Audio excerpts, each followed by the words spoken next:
When I look at the statistics, where is the growth of carbon emissions the strongest? I realize the internet and mobile communications is an explosion of carbon emissions. Because all these servers need to continue to serve IoT, the Internet of Things. So I am never against anything. I'm not against 5G, I'm not against GMO, I'm not against nuclear. I'm in favor of finding the best that will create new opportunities, just like Papa Francesco said, create opportunities to serve humanity, create opportunities to have the food, to have the water, to have the health, and of course, in modern society, to have access to data. So the technology that I'm showing here is what I think the next generation of internet. This internet is consuming 80% less because it is not using radio waves anymore, it's using light.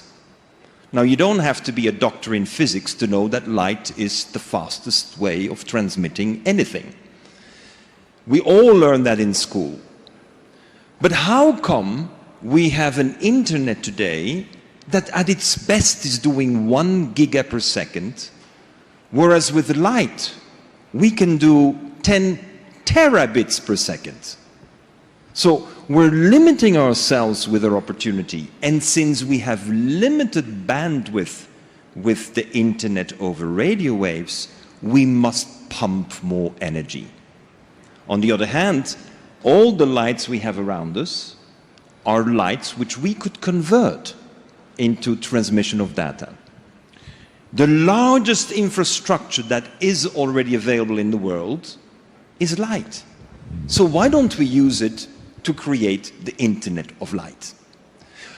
By the way, cutting carbon emissions by 80%, increasing the speed today to 252 gigs per second. So why do we debate 5G, or why do we debate 6G? Why don't we create the internet of the future? And here we see that the transmission between the computer and the screen is simply going over a light. This to me is important. Can we have the innovations that cut carbon emissions, that increase the quality, and now comes to me the most important. The technologies that will create new platforms for innovation and entrepreneurship and job creation. We need to create millions of jobs. And we know from our experience in France, the LiFi technology was invented in France.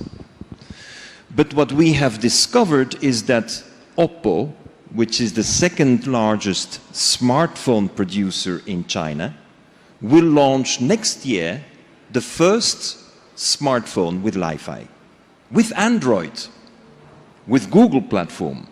And Samsung announced that they have more than 1,000 patents.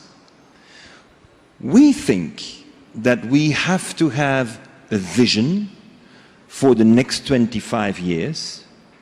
I'm formed by the Jesuits. I'm trained by the Jesuits. I learned how to have the long-term clear vision. But then you put in place the action. And so I invite anyone who afterwards wants to see how it works to see how it works. But it is a very interesting one, because if I put my hand on there, it's going to disconnect. What happened?